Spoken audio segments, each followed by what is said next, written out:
all these false stories. I mean, this kid comes from a family with family members of multiple races. They did a deep dive on all of his social media. I mean, they did a colonoscopic kind of review of his social media, and they found no connections to any form of racism of any kind, no connections to militia of any kind, no connections to anybody like that of any kind, no statements like that at any time. All they had was that he had once gone to a Trump rally. That was their sole basis. He went to a Trump rally. There you go. Exactly. And he's a gun supporter, and he's a police military supporter. And that was it. But most of the media ran with these false allegations, these stream of false to this day, they continue to tell false stories. The prosecutors continue to lie about them, using court proceedings to get away with the lie. The kid's the most innocent defendant I've ever represented, ever been involved with. But the case goes far past him. If he gets convicted, self-defense is dead in America.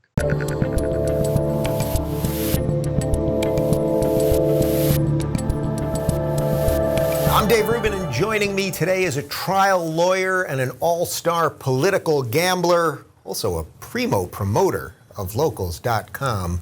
Robert Barnes, welcome back to the Rubin Report. Glad to be here. I am glad to have you, man. I didn't realize until literally 2 minutes ago that we have not spoken in a one-on-one forum for over 2 years. Is the world getting better or worse in those 2 years? Well, back then I was taking a lot of controversial cases. So it was, we were talking about Alex Jones, the Covington kids, Wesley Snipes, Ralph Nader, Girls Gone Wild, all the rest of it. So I decided to take less controversial cases. So I took Donald Trump during the elections, Amy Cooper in New York, Kyle Rittenhouse, self-defense. But yeah, the world just keeps getting crazier, particularly from a legal political perspective. Yeah. So what put you on the map? Is it fair to say that what originally sort of put you on the map in a bigger sense was the bet on Trump? Is that really the thing that kind of got you out there as more of a public lawyer?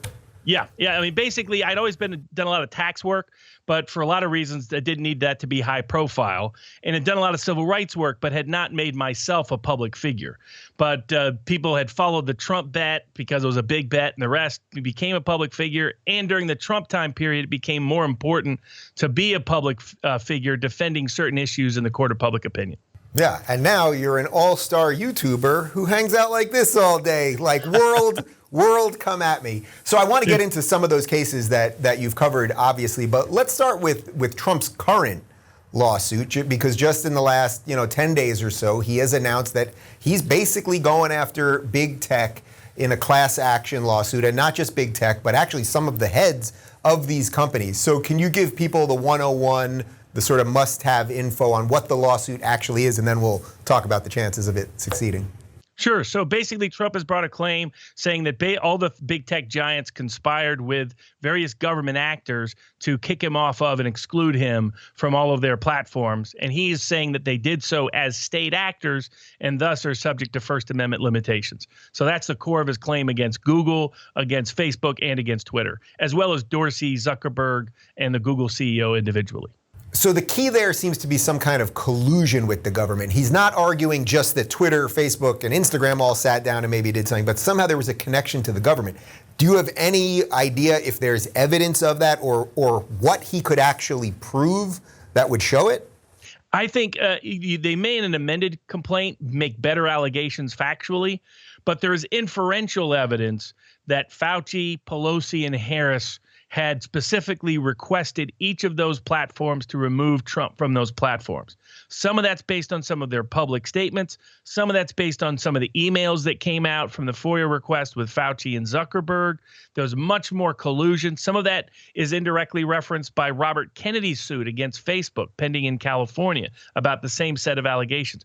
So I think if they make better allegations, they may be able to get to the discovery stage and find out just how much these big tech giants were operating at the direct request of government actors. Right. So before we get to discovery, which obviously is the interesting part of this, why is he doing it as a class action and not just him going after them for how he was, in his eyes, basically wronged? I think his purpose in this, his heart is in the right place. I think some of the lawyers involved might not have the technical skill to translate that well. because there could have been a class action alleging that big tech is really part of the public digital square. And the public square has just moved from the physical world to the digital world and from the geographic world to the online world. And he would have had, I think, a strong claim on that, at least to challenge existing law and to extend it. They didn't really do that. So this particular class action isn't the strongest, because what he's alleging really is that he was targeted because he was President Trump, and he's trying to bring all these other people in that have been targeted for political reasons, but they're not President Trump. So from a pure legal perspective, technically it's not the best claim. Right. So can you explain like kind of just how the process works? So he now brings this class action, and how does it get to the judge? And like, is it one judge that will decide if this thing can go to trial? Effectively, here's what's likely to happen. They'll likely try to move to transfer it from the Southern District of Florida, where he filed it, to the Northern District of California on grounds that it's a term of service dispute. At least Twitter, probably Facebook and YouTube will try that as well. That'll be his first Meaning fight. you get it to Cali because that's where they're based. Exactly. Yeah. And they have some contractual language that can, depending on the nature of the claim, require that. If they say so, they're going to want a different district court judge assigned and a different court of appeals. They'll want the 9th Circuit, not the 11th Circuit.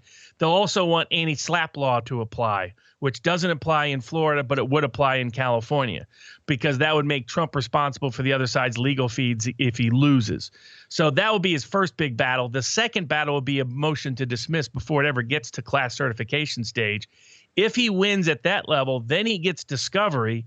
And then after that, a single judge usually decides whether or not there's class certification. So he's got several procedural hurdles to get through first. Right. So who decides that part? Because it seems to me that this thing, even if Trump doesn't win, if it at least gets to discovery, we're going to find out something. You know, if Twitter and Facebook and YouTube have to open up the books and really show, members of Congress or the Senate or the administration were actually DMing people about, coordinating some of this stuff, or whatever else it's showing related to manipulating algorithms or shadow banning or anything else. It's like, that's the win, even if it's not a legal win. So how do we at least get there? Basically, he needs to enhance the complaint. So I think he should add some lawyers to the team, like Alan Dershowitz, like Harmeet Dillon. Harmeet Dillon is a very good state action Twitter claim currently pending. So add some lawyers who are familiar with this space and change his complaint. His complaint as it currently exists won't get him past a motion to dismiss. But if they add to it, I think he has good grounds to allege that these individual actors were acting at the direct request of Vice President Kamala Harris and of Speaker of the House Nancy Pelosi, and maybe of Anthony Fauci in other contexts. And then I think he can get to discovery, and you're absolutely right. There's going to be a lot of revelatory discovery if he can get to that stage. So I hope he improves the case so that he can get to that stage. I sense you think maybe he doesn't have the best legal representatives around him right now, the way you're describing it?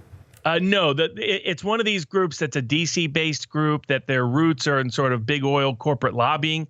So they're, if you wanted a regulatory issue on energy, they're fantastic. First Amendment constitutional issue on big tech, that's not their area of focal point. So I think these lawyers are lawyers that are unfamiliar with this space, and it showed up in the suit. And right now, those of us that are familiar in this space that want this lawsuit to move forward are very concerned that, as alleged, this lawsuit is DOA. So he can improve it, though. He's got plenty of times to amend it. But with Trump, sometimes his personnel picks are a little hit or miss. Right. Did you think about picking up the phone and saying, hey, guys, I know a little something about this. We have some connections here? Actually, a bunch of us did. And it's just Trump is Trump.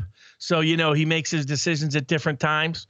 Like, I've been telling him ever since actually November that he should be on locals. I mean, if you want to compete with all the big tech people, what better way to monetize Trump's brand? Well, I mean, there's so many different ways he could do this, but he has a lot of other people whispering in his ear. And I think some of the people that are whispering in his ear don't really want him to succeed in his suit. So I think that, and it was a problem throughout his 4 years, that there was some, an angel on one side, on one shoulder, a devil on the other. And he doesn't always get the best advice, but people are telling him that now. So I hope he takes corrective action before the case can get dismissed. For the record, I know you're not the only person in somewhat of the inner circle that has mentioned locals to him. And the truth is, although it would cause us some headaches, obviously, and some, there would be some legal issues and technical stuff and all of that, he, of course, is welcome on there. And I honestly think the guy could make probably $250 million a month on the idea that 50 million people would give him probably $5 to be part of that community. It's like, it's bananas, but he's doing his thing. It's the best way to take out big tech. The best way to really take out big tech is to replace big tech. And I think his heart is absolutely in the right place in bringing this suit. Credit to him for doing so. It doesn't translate as well legally, but it's another place where he could mount a better challenge if he's also supporting independent tech platforms that are the real threat to big tech long term. I know we've discussed this a little bit, but I'm curious in the last 2 years if you've shifted at all. Where are you on in terms of regulation or breaking them up or nothing or something that I'm not mentioning? Interestingly enough, Senator Rubio has it was a bill I proposed to Senator Hawley 3 years ago. Rubio has now put forward, which makes it simple. If big tech wants Section 230 immunity, if you're a monopoly, if you have more than 80% market share in your space, then you have to honor First Amendment limitations, like Locals does voluntarily. If you honor First Amendment limitations, then you get Section 230 immunity. But if you don't honor First Amendment limitations and you decide to censor for political purposes, then you don't get Section 230 immunity. That, to me, that carrot and stick approach gets around the government regulation problem and gets around them getting to do whatever they want problem. It says you want we'll give you the carrot of special immunity, but it comes with a stick that you have to honor the First Amendment once you acquire certain economic influence within the marketplace. Are you worried, though, if they got rid of those protections, the 230 protections, that in essence they would have to basically have a team of lawyers that would be watching what everyone says all day long, knowing that at any given moment, someone puts child pornography on there or some other, a terrorist threat or something, that bam, they could just be sued into oblivion and gone that day? Yeah, that's why I'm not in favor of just scratching Section 230. My view, and I'm not in favor of the government regulating. I get why people like the idea of public utilities, et cetera, but look at any history of the government regulating anything and see whether that turns out net positive. So that's why my view is stay within the private marketplace incentives, but just change the incentives to say we're going to give you a special benefit nobody else gets, total immunity from suit for anything said on your platform, but you just have to honor the First Amendment and how you regulate that platform once you have more than 80% market share in your area of the public square.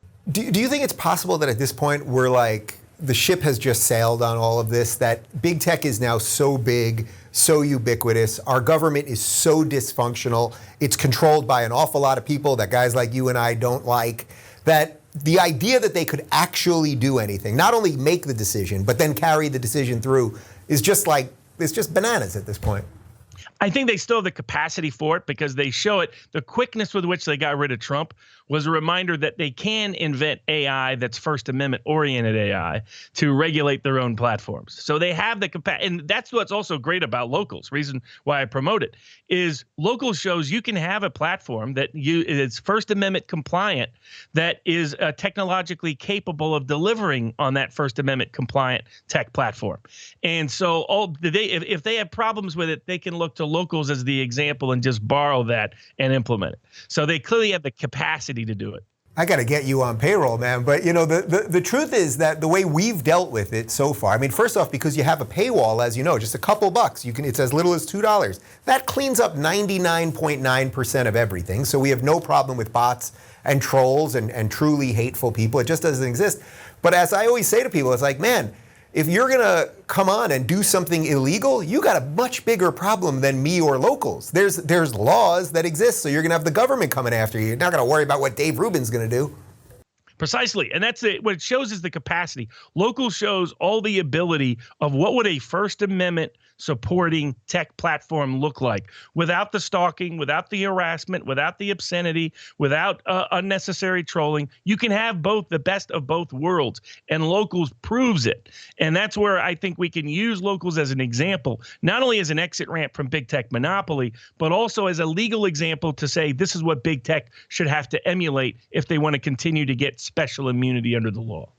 I heard Alan Dershowitz talking about this case, and he did say some of the things that you just said there, that maybe it isn't quite as tight as written as it should be. But he said that this might be the most important First Amendment case in modern times. Do you agree with that? Oh, I agree entirely. That's why I, and others want to see the suit be brought in the best, most effective way. Add claims for unjust enrichment, because all these companies got rich off of Trump. Then after they got rich off of Trump, decided they could politically censor him. Add claims for consumer fraud, because all of them lied to people. Jack Dorsey famously, well, I'm going to be the free speech wing of the free speech party. I just want Jack Dorsey to have to keep his promises. And so that's where, and the reason why I think Dershowitz is out there is he's trying to get, with Trump, you have to talk to him through the TV cameras. God bless him. He'll listen to you on the phone, but he listens better when it's through the TV camera. So if Dershowitz is giving great advice, it's absolutely one of the most essential, critical cases for the future of the country. Because either we're going to have free speech or we're not. And if private companies own the public square and it keeps going the way it's going, free speech will be dead in America. So basically you're saying dealing with Trump as a client is completely the reverse of how you would do it normally, where you want those off-the-record conversations. Trump, you got to go on YouTube or on TV to tell him what you're thinking. Precisely. That's the best way he listens. He's a unique mindset. Yeah. So what else sort of legally, we'll get into some of the cultural stuff in a moment, but what else kind of legally is on your docket right now that you're putting your energy into? So the combination of efforts. So one is in terms of the entire election context, from representing the president during the campaign and right after the campaign. There's a lot of those issues that need to be reinforced. A lot of states are passing good laws, helping states pass those laws, following up on the audits that are taking place. Because if we don't have confidence in our election integrity, the entire democracy crumbles overnight. So yeah, can you just real quick on that? So obviously, even talking about this, I could be blown off YouTube in just a second, but fortunately I am on local, so it's all right. So what happened to all of those lawsuits? Because there seemed to be hope. There were people that I trusted, that I feel like are sound legal minds, that felt there was some movement there, and then everything just sort of crumbled at once. So what actually happened? I and a group of lawyers were that close to getting to run all the lawsuits. And our focus was that the lawsuits were going to be based on the election not being run in a constitutionally conforming manner, that there were votes counted that were not either by someone who was not constitutionally qualified to vote because of age or some other issue, or because they didn't live at the location, et cetera, or the ballot was cast in a manner that wasn't a constitutionally qualified manner. It wasn't the signature match check didn't conform on an absentee ballot, as an example, and the ballots were not counted and canvassed in a constitutionally qualified manner that conforms to international election standards and the United States Election Commission standards. We had established all of these claims. We were building these suits in all of these states. It was the ultimate Georgia recount case that the president filed. But what happened is it got hijacked midway through by people who got distracted by some shiny objects. And people who, like Lynn Wood, Sidney Powell, God bless them, Rudy Giuliani, they had no election law background. But they felt confident that their sources were giving them accurate information. We were telling them, no, it's not accurate information. It's a red herring that's going to basically tar and feather the legitimate claims. And that's what happened, unfortunately. And the president, he knew Giuliani way back. So he's like, hey, this is the guy who busted up the mob. I'll just go with that guy. And some of us were telling him, that's not Rudy's thing anymore. Exactly. He hasn't been in court since 1992. And unfortunately, that's what happened. And so there's hearings going on about sanctions issues, et cetera. They got distracted by the shiny object. I always say every great crime needs a great patsy. And they fell for the great patsy rather than looking. But that didn't mean there was no crime. There were a lot of constitutional issues with the election that, unfortunately, the Supreme Court ultimately didn't take up, I think, in part because these other claims were so outlandish that it made a lot of judges say, I don't want to get anywhere near this. So in essence, if Sidney Powell or Lynn Wood or some of those guys had not been sort of running around with the more outlandish stuff like, Dominion voting machines related to Venezuela, and it's a plan that's been going on if they had not run with that, you think that there was enough stuff to at least get cases that would have been heard instead of just they threw everything out, basically? Exactly. I mean, we were that close to getting the Georgia Secretary of State to voluntarily give us a whole bunch of stuff. And the moment Lynn Wood did his press conference where he said a lot of crazy stuff, and then Sidney followed up with her stuff, he was like, oh, I'm not getting anywhere near this. That somehow the whole court system and the legal class and even a bunch of congressmen were like, okay, you're asking me to associate with allegations of the ghost of Chavez in China and Iran, and there's secret servers in Germany. And I kept telling everybody on that side of the aisle, I was like, even if you believe that, no one else is going to believe that. So let's focus on our good claims, not get to the wild claims. But the wild claim sucked up all the energy in the room and killed it. Right. And the thing that was so crazy about it was not just all of the claims and everything else, but then for those of us that try to analyze this stuff honestly, I kept saying all along, I said, look, if Sidney Powell, who has a pretty good track record, if she's just self-immolating right now, if she's just making crazy stuff up and going to pour gasoline on herself and burn it up, well, then at the end, we'll know that. And in a weird way, I suppose that is what happened. So here we are. Here we are. Exactly. But in the process, people overlooked the fact that there were a bunch of people who voted who don't appear to have been qualified to vote. And what I mean by constitutionally qualified is that the Constitution gives to the state legislatures exclusive control over the entire voting process for the presidency. And the state legislature said these people couldn't vote, and yet a lot of states allowed them to vote. They said they couldn't vote by this method. And I'll give an example. Arizona, they just did a small signature match check. It came back that 30 times more signatures didn't match, according to the Democrats' own expert, than was the margin of victory in Arizona. If we had got signature match checks, when I talked to the president right out of the gate, I said, if they'll give you signature match checks, the election is on the up and up. If they won't, that means they're scared that there's problems. No state would allow a signature match check to occur. So what was their argument for not allowing it? Was it simply just like, we're the Democrats and we got what we wanted? So originally they didn't have good arguments, and then their arguments became Sidney Powell's allegations.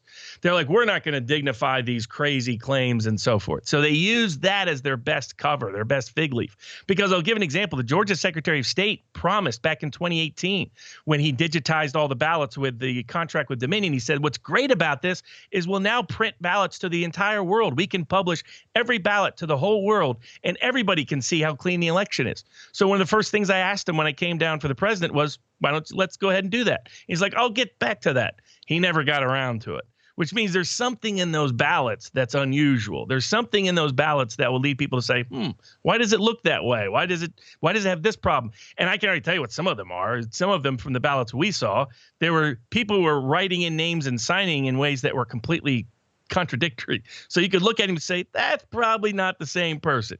And unfortunately, those really good claims got swamped out by the bad claims. So do you think that the states like Arizona that's doing some audit stuff now and Georgia now is trying to pass some laws that everyone, of course, is saying are racist and everything else, like, are any of these laws to tighten up the rolls, show IDs, basic things that are being called tools of white supremacy? You think this stuff can work? Oh, absolutely. So there's lots of we've identified a wide range of weaknesses in the system that were exploited in 2020 that are now getting corrected in most states in the country. Not all states. California's going more crazy, but every place else, for the most part, is actually tightening down the laws, especially in these key swing states. Wisconsin acknowledged that they're not going to allow the same thing to happen again. Michigan is saying they're not going to allow the same thing. Georgia, Arizona, Pennsylvania is about to do an audit. And I am for all audits. It's what I tell my friends on the left. We should always have audits so everybody has confidence in the election outcome. This isn't about right or left. This is about having confidence that the election was done on the up and up. And what better way to do so than a transparent audit? You know, what I told people throughout was when the state kept saying, don't worry, everything's fine. That's like asking Bernie Madoff, have you taken a look at your books? And Bernie came back and said, yeah, my books are still good. That's not the way we do it. We give an audit, and that's the way we should do it. You mean you don't let the guy audit himself? That's not how it works? Precisely. You don't let the people accused of doing something wrong be the ones to tell you, no, don't worry, everything's cool. So how is this, what we're talking about right now, sort of directly related to the Trump lawsuit? Because obviously, as you know, there's a slight chance that YouTube won't let us post this that you're saying right now, right? Like, we know that is a possibility. That could be directly related to Trump's lawsuit, right? Absolutely. And one of what a bunch of us are telling Trump's team to add to the lawsuit is to add two components on the election aspect. One is add all the Hunter Biden stuff. All the suppression of Hunter Biden, that was big tech censorship at the request of a political party and arguably state actors. I think they'll find. Right, that one seems like the more obvious one, that clearly they couldn't have just decided, everyone at once, no, you can't talk about the laptop, and we're not going to let the New York Post print journalism. Arguably the biggest cover-up of a presidential election political scandal in American history. And so I would have included that. I would have included it as a lot of this were really illicit in-kind campaign contributions. Then you tie in the election aspect because a lot of these election rule changes were being funded by Mark Zuckerberg. He was privately financing various election clerks, to change the rules throughout the country. So why not add that to the lawsuit? Because then you have a robust lawsuit that gets to all of these scandals, that entitles you to a wider range of discovery, gives you a better argument to get past motions to dismiss. And I think the president would be legally entitled to bring all of them. So he's personally suing these guys too? Like he's personally suing Zuckerberg? How does that even become part of this? What could have been the suit, right now, the way it's drafted, it's highly likely that those claims will be dismissed. I think what Trump was thinking about, where they could amend the complaint to properly allege it, is that the way he saw this is this didn't go from state actor direct to big tech and then to Zuckerberg. It went from state actor to Zuckerberg to Facebook. So he's not suing Zuckerberg. If he does it right, he's not suing Zuckerberg because of what Facebook did, for which Zuckerberg could not be individually sued under the corporate veil.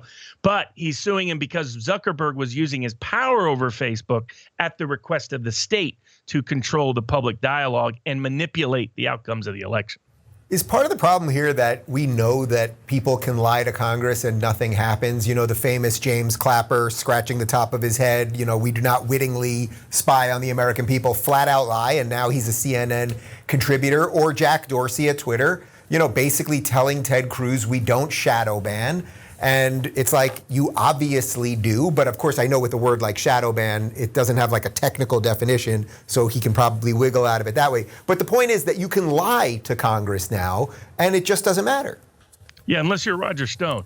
Yeah. You know, unless you're the wrong political party. Right. Then maybe the law will matter suddenly. But absolutely, that's the bifurcated, two-tiered system of justice that the Department of Justice has accelerated in the Trump era is one of the greatest risks and threats to justice and its integrity and the perception of its integrity amongst the broader public.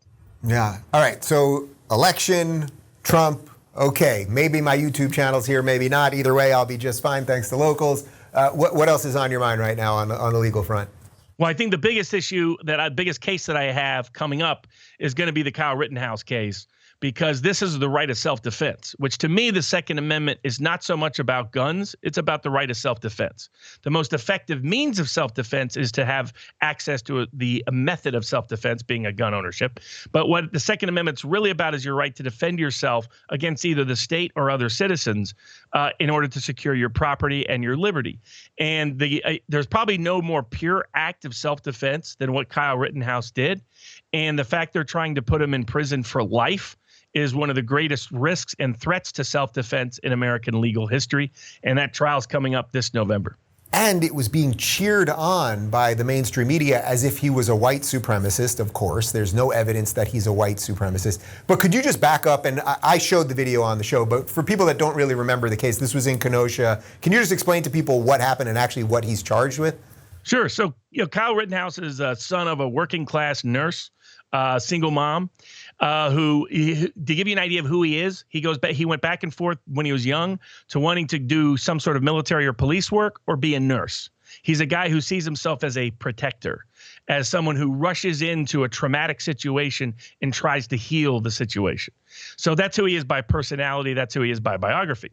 And that's, by the way, what he said in videos that day, right before, that's why he was there. He was not there to hunt anyone down or shoot anybody. He was there to help, meaning if people were being assaulted, yeah. Completely. And while people saw the gun that he had for self-defense and for defense of property and others, what he also had on him was a bunch of nursing equipment and nursing materials to help people. So what happened in Kenosha was, after there was sort of a misrepresentation in what happened in the Blake case, where they thought the police officer did something different than what was actually the case, as it ultimately turned out. So it was one of those sort of fake BLM narratives, that all of a sudden they started having riots. They started burning down the city. Kenosha is a working class town on the border of Illinois and was in between Milwaukee and Illinois. They were burning down businesses. And what a lot of people don't know is most businesses don't have arson insurance, or particularly riot insurance. Riot's often an exception under their insurance policies. So these were businesses that were small businesses that were wiped out forever. No means of recompense. And this was happening day after day, night after night. The governor was the Democratic governor was letting it happen, frankly, not calling in the National Guard. So a bunch of local people in the community went out that night and said, let's protect people. And what Kyle did was, let's protect people, and I'm going to be able to try to help people who get hurt. And so he goes out there, and that night, the first person that he gets different attacks on him. And then finally he gets this one guy who chases him down, throwing things at him. People are firing guns behind him. Yeah. There's video of all of this, by the way. All of it, exactly. Yeah. He grabs the gun, tries to pull the gun away from him. He ends up getting shot. By the way, this guy was suicidal. He had been previously convicted of a bunch of horrendous crimes. He had tried to kill himself repeatedly. He'd just been let out of a mental institution. So that was the mindset of this individual who attacked him, and he put things into motion. I think if that guy had got that gun that night, there'd be a lot of other people dead because he's got a mass shooter kind of psychology. So Kyle probably saved a lot of other people's lives that night just by defending himself in that situation. Then Kyle's trying to run away, trying to run towards police. When he gets chased by more people, he gets thrown to the ground. People attack him with a skateboard. Another person comes at him with a gun. One person he shoots that dies. One person he shoots gets harmed. But in both cases, they're grabbing his gun, trying to pull it away from him, while one person's trying to shoot him, another person's trying to hit him. So after that happens, he's still in shock. He runs towards the police, gives himself up. They tell him to go home. And then he gets charged with multiple counts of intentional homicide and attempted intentional homicide, where they're trying to put him in prison for life, even though everybody, including the New York Times, who broke down the video, said this is one of the cleanest, clearest cases of self-defense they've ever seen. I actually missed that from the New York Times because most of the media that I saw was just, this kid's a white supremacist. I mean, that's what it was. He was a white supremacist, in essence, hunting down black people, even though it's all on video. All these false stories. I mean, this kid comes from a family with family members of multiple races. They did a deep dive on all of his social media. I mean, they did a colonoscopic kind of review of his social media, and they found no connections to any form of racism of any kind, no connections to militia of any kind, no connections to anybody like that of any kind, no statements like that at any time. All they had was that he had once gone to a Trump rally. That was their sole basis. He went to a Trump rally. There you go. Exactly. And he's a gun supporter, and he's a police military supporter. And that was it. But most of the media ran with these false allegations, these stream of false to this day, they continue to tell false stories. The prosecutors continue to lie about him, using court proceedings to get away with the lie. The kid's the most innocent defendant I've ever represented, ever been involved with. But the case goes far past him. If he gets convicted, self-defense is dead in America. So how worried are you in general that the reality and the evidence of cases like this actually don't matter anymore, and what really matters is public opinion or pressure put on by the mayor? Or we saw, that the city of Minneapolis paid out, I think it was $26 million, if I'm not mistaken, to George Floyd's family before the verdict of the trial. That really, the theater has far more to do with what happens than the reality of the case. What I've been taught, what I teach a lot of young lawyers, is the court of public opinion often matters a lot more than the court of law. That you can lose a case in the court of public opinion before you can ever win it in the court of law. And that was what's critical in Kyle's case. It was critical to get all these false. There's a reason why prosecutors keep lying about him in court over and over again. It's because they know that those lies will be repeated by the media, which will get back to the jury pool and the judges and the politicians, which will have some role in how Kyle's case is done. That's why you have to defend. The U.S. Supreme Court said 40 years ago, a competent lawyer must defend his client in the court of public opinion and to actually be an effective representative of his client. That's why the court of public opinion is critical. And that's why a lot of people who think they may be powerless don't underestimate their own power. Their participation in the court of public opinion ultimately shapes the outcome of these cases. When you talk to some of the prosecutors, off the record, if you're having a whiskey with one of these guys after, I mean, do they realize how evil what they're doing is, or they just believe it's just part of the process? For some of them, they actually believe in it. They're politically ambitious, politically aspirational. They're people who will just they believe the ends justify the means. It's the whole sort of new left. The new left is not like your old classical liberal who believed in the process for its own sake. This new left believes the process is ridiculous. The process is solely there to achieve a certain objective. And that's why they have hypocrisy means nothing to them. Unlike Dante's, bottom level of hell, they would, in their level of hell, hypocrisy takes you to heaven. So it's a whole whole different mindset. And a lot of them actually celebrate their misconduct, celebrate their malfeasance. The Rittenhouse prosecutor is one of the most unethical prosecutors I've ever witnessed. You know, you mentioned related to defunding the police and how in Kenosha that we've seen this in so many of these cities, that the law enforcement is not doing what it's supposed to do. As you know, I'm still here in crazy LA. We've got a DA, this guy George Gascon, Bernie-backed DA, middle-aged white guy who got rid of our first female black DA. Not that I care about that, but I thought, you know, the identity politics people do. In any event, he is doing exactly what he did in San Francisco before, which is exactly what Chesa Boudin is doing in San Francisco now, where they are just choosing not to prosecute certain crimes. Now, I'm not a legal expert, but this is, at this point, this is seeming criminal to me. Like when they swear themselves, or when they get sworn in, it's to defend the laws, and they're just picking which laws they're not defending. Do they need to be sued? I mean, there's recalls in place, but is this not just like the most obvious dereliction of duty? I think there should be more legal remedies. Our current courts make it almost impossible to ever sue prosecutors, but it's like the Texas sheriff suing Biden over refusal to enforce immigration laws. The same thing, because what they're really doing is they're weaponizing a criminal class. It's kind of like early 1920s Russia, that the initial stage of the Soviet Revolution, they often weaponized the criminal class to side with them in the ongoing civil war that took place post 1917. That's what they're kind of doing here. It's kind of what they did with the Black Panthers in the late 60s, early 70s. People don't know how much they were embedded with drug dealers and criminal operations. The thought process was, this can be our own political street army, allowing them to sort of extend their political power. Like it's like Escape from LA might soon be a documentary rather than just a film. But that's the it's the name of my documentary.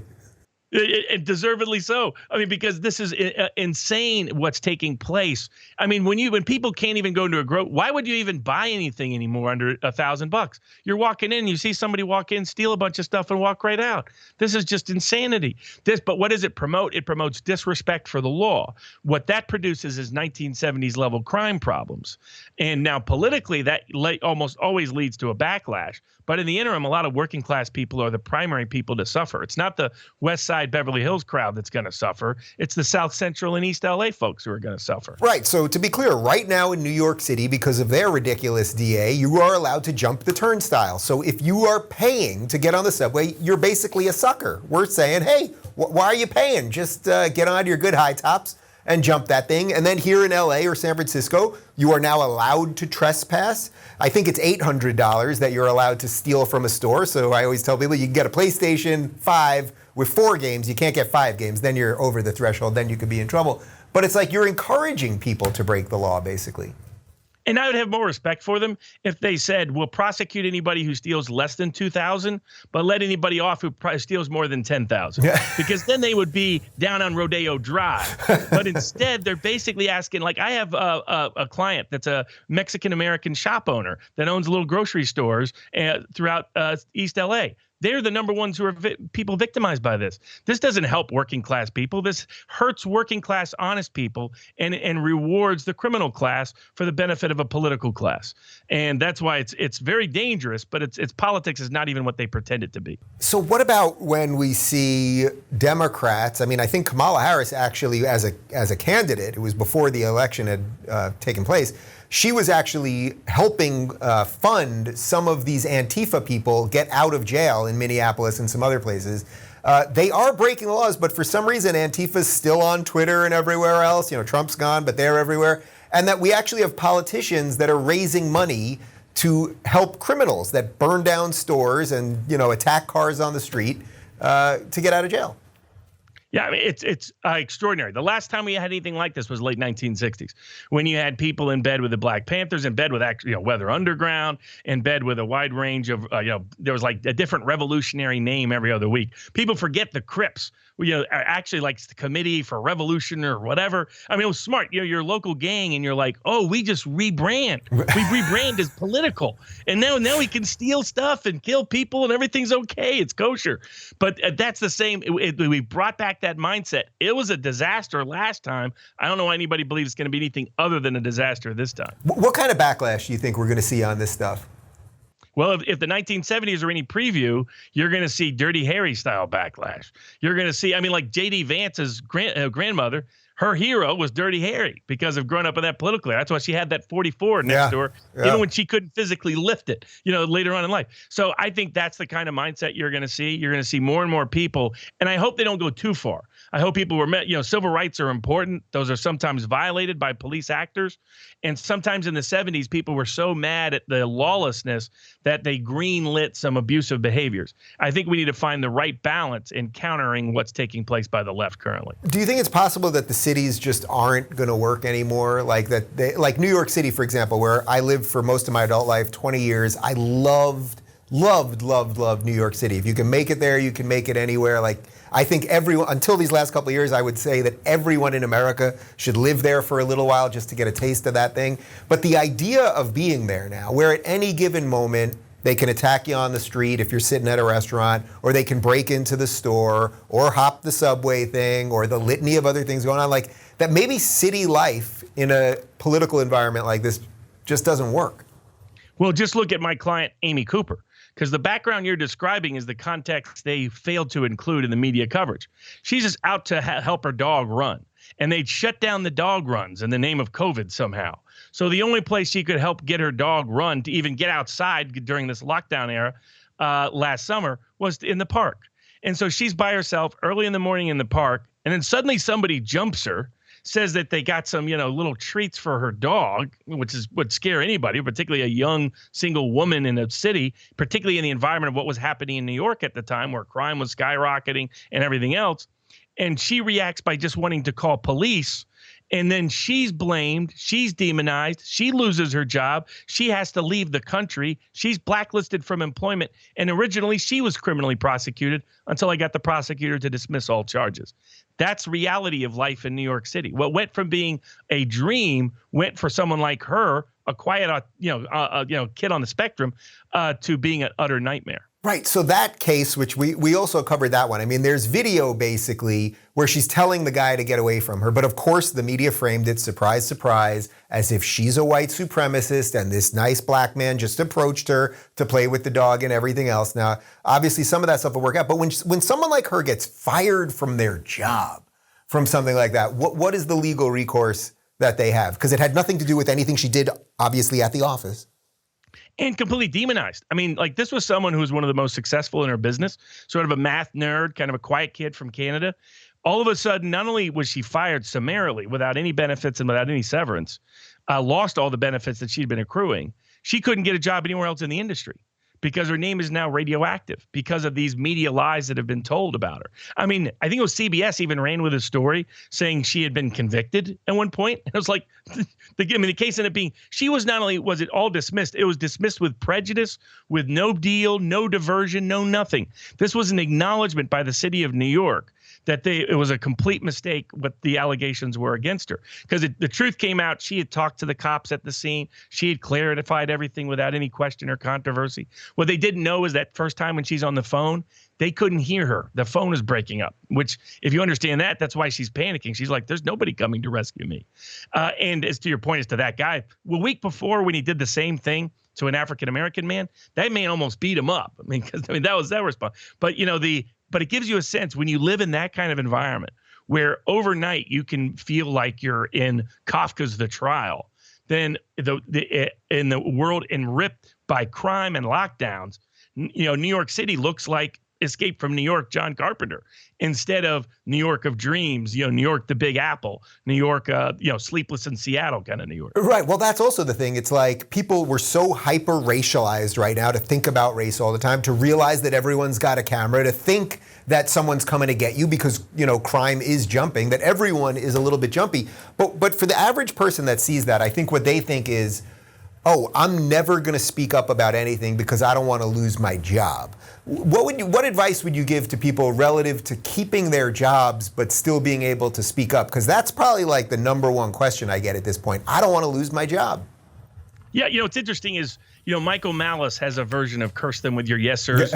Like figure out whatever their conspiracy theories are about you and play into them. Right. And then they'll be even more terrified and whatnot. So there's a lot, and it's the old Ralph Ellison phrase, curse them with your yes sirs from Invisible Man. So I think I think for each person, I don't impose on anybody an obligation to be a hero. You don't have to go out and make a noble stand.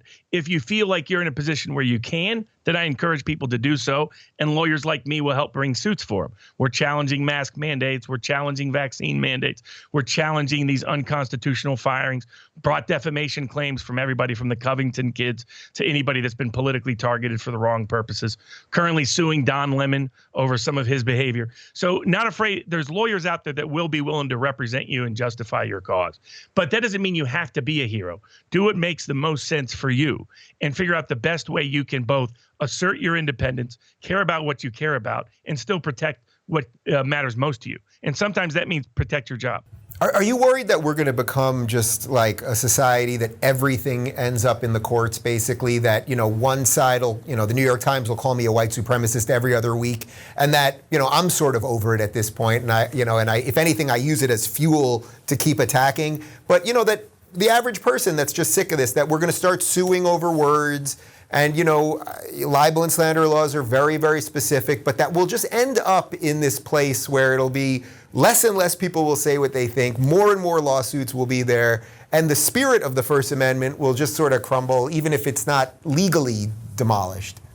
Well, that's where I think that the court of public opinion is critical, and how people support independent technology platforms, support independent content creators, share those messages where and when they feel comfortable. Look at the resistance mechanisms that people have employed through every civil rights movement in history. And there have been successful ways to push back. Whether it's civil rights for African Americans or any other cause, that the civil right, you'll find they often use like people behind the Iron Curtain found ways to communicate in secret, found ways to get out key messages, found ways to resist in ways little and small and big. And sooner or later, what people should remember is the system needs the whole four pillars of power sit on the fifth pillar of power, which is the perception of the moral legitimacy of the other four. Take out that fifth pillar of power and the whole system crumbles. And people should remember nobody can close. Big tech cannot shut down the archives of nature and the rights of man. And if we listen to our conscience, we can take action, and that can still change the world, as it always has. Barnes, that should have been your closing statement, but I'm going for one more here. You're definitely a lawyer. That was a primo closing statement. I got one for you that I listen to you and Viva all the time, and you guys are awesome. But I don't know that I've heard you talk about this specifically. At what point? Well, it's a two-parter. At what point do you think that the lefty Democrats voted in? I'm not talking about the DAs. I'm talking about AOC and Ilhan Omar and Rashida Tlaib and that whole crew that are clearly undermining the values of America. At what point do you think they're in dereliction of their oath of office, which is to defend the Constitution of the United States? Because it seems to me they're treading as close as possible. I get that it would be almost impossible to prove, but do you think there is some sort of tipping point with that? If every message that you send out is anti-American, if you can't send out a pro-Cuba demonstrator tweet, I mean, none of them have, because they're kind of into communism. Like, at what point do you think there is an actual dereliction of what they've sworn to protect? I see it as a twofold thing. Whether or not there's been a dereliction of their duty, and then who has remedy for that dereliction of duty. When it comes to remedy, I always favor elections wherever possible, having the people having control. So that, so in terms of remedy for their dereliction of duty, that's what I believe the remedy is. But I believe without question they've shown dereliction of duty. It's a version of confession through projection. Take a lot of AOC's and other people's statements about January 6th, and then change it from her saying Ted Cruz did this or that person did this to her admitting she did it related to all the things that happened all summer. And then she's actually just confessing that, really, this is a violation of oath. This is a violation of the Constitution. This has put people in danger. I really shouldn't be a congressman. They should lock me up. All the things she's saying about other people are really confessions of what she's done. Right. So, of course, we'd rather this go to the ballot box. But at some point, I do sort of feel like they're going to do something that will push it to the other side. But my other question related to this is, it seems to me, I know I'm a crazy right-wing conspiracy theorist, but it seems to me that something's not quite right with Joe Biden. And it seems to me that pretty much everyone knows it. And Joe Biden often slips up and says, oh, I'm going to get in trouble for saying this. And the question, of course, is, well, who's he going to get in trouble with? At what point is that a legal issue? That it seems that everyone around Joe Biden knows something's not right with him. And what I keep saying is at some point it's going to break. Something's going to happen. One of those moments that he freezes into the camera is going to go on for 20 seconds longer than the 20 seconds it goes on now, or some other something. And suddenly when the dam breaks, the rats are going to have to get off that ship so fast, and they're all going to turn on each other. Everyone's going to be like, no, I was the one, right? I was the one that wanted to wave and tell everybody and tell the media and all that stuff, and they will turn on each other. Like, could there end up being like a real legal case related to all of that? Well, there is. It's another case of confession through projection. Because you think about all the allegations against Trump, that there's family members involved in corruption overseas, that it involved foreign illicit interference in the election, and that the president is someone who's mentally ill and should be removed for 25th Amendment purposes. They basically were describing Joe Biden. And there's no question that is what the 25th Amendment is there for. I think the problem the political Democratic establishment has, I think they even thought about using it at some point. The problem is Kamala Harris is so hated throughout the country, they don't have a popular replacement. So I think that there's no question. I mean, we have a live dementia candidate that people like Putin get to make fun of on a regular basis. I mean, the North Koreans are making fun of us. The North Koreans. This is not good. So this is the sign of where we're at. It's a sign of a declining empire. Michael Malice calls it a white pill because he's like, just look at it. Joe Biden is the head of the empire. How can you not feel optimistic for the end of the empire? So there's some truth to that. But yeah, no, the 25th Amendment is there for people like Joe Biden who are clearly constitutionally, cognitively incapable of exercising the duties of their office. Barnes, I look forward to continuing this adventure with you. We got a lot of work to do, right? I always end my show these days by saying, we got work to do, and I got nothing better to do than save the world. Exactly. The way I see it is I tell people it's like Paul Revere were in his little silversmith shop back in the 1760s, and the world might look like doom and gloom, but within a generation, we had the greatest revolution the world had ever seen. Robert Barnes, I thank you, my friend. Let it be here. If you're looking for more honest and thoughtful conversation about law instead of the nonstop yelling you get everywhere else, check out our law playlist. And if you want to watch full interviews on a variety of topics, check out our full episode playlist. They're both right over here. And to get notified of all future videos, be sure to subscribe and click the notification bell.